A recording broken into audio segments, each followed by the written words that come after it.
The hardest legislative work is done. I don't see anything else passing of any real significance. Now, they do have another reconciliation bullet. I know that's real deep in the weeds, but keep in mind there's actually 2 chances at reconciliation this year. So they've got another sort of bullet in the gun if they decide to try and do something else with reconciliation. I've not heard much about that. But I think the legislative work is done. Everybody knew once the big, beautiful bill passed, that was pretty much the end of it. So now it shifts back to what Trump really likes doing anyway, which is the executive stuff. Look, is going to be dealing with Vladimir Putin hard? Yes. Is trying to negotiate peace in the Middle East hard? Yes, it is. Is it harder than the one big, beautiful bill? Probably. So listen, it's not going to get easier, but it's not an easy job to begin with. But I think the legislative work is probably finished. Certainly the appetite, I think, in the House and the Senate to do with anything else that massive is very, very low. They want to start running for re-election. But there's going to be a lot of stuff to do, to your point. I want to ask you about the influence or lack thereof of the Freedom Caucus, which you helped to found. Yeah. You watched all of this unfold last week, from Andy Harris to Chip Roy. Hell no was the answer. We're not going to get jammed by the Senate.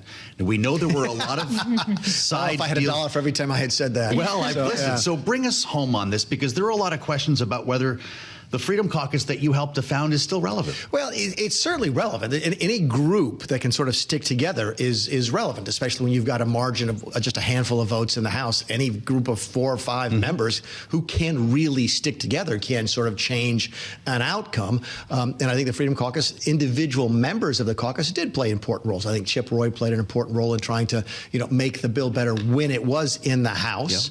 Yep. And certainly the fear of the Freedom Caucus sort of of walking on the bill when it came out of the Senate did influence how far to the center maybe the Senate would go.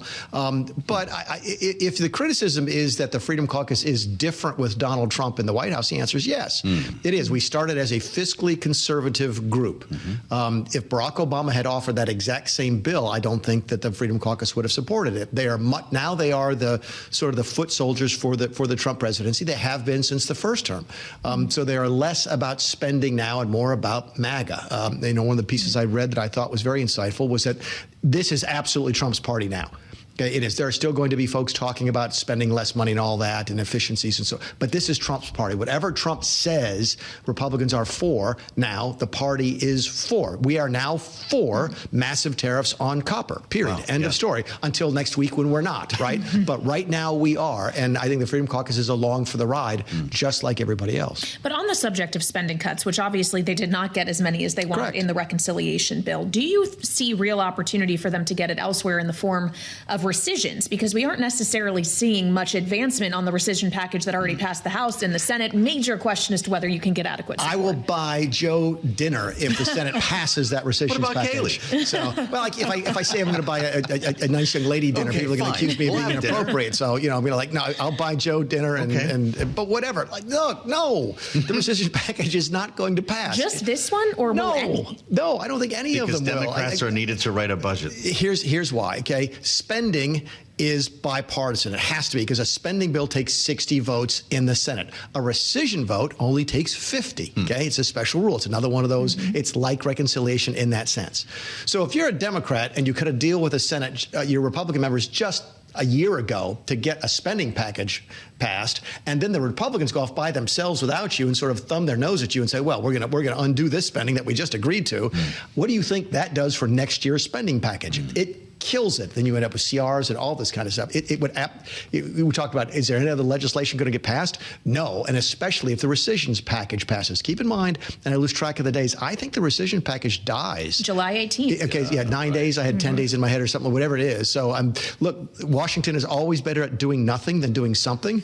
And if the Senate can sit on their hands for the next 10 days and say, oh, well, we just ran out of time on rescissions, I just don't see them doing it because of the dynamics within that building. Do you believe Donald Trump when he says August 1st, even if this was always the date, doesn't move again? There's no extensions? I think somebody said yesterday, it might have been on this network, that the market just has given up now. They throw their hands up and they don't even listen to what Trump says anymore because they don't rely on it.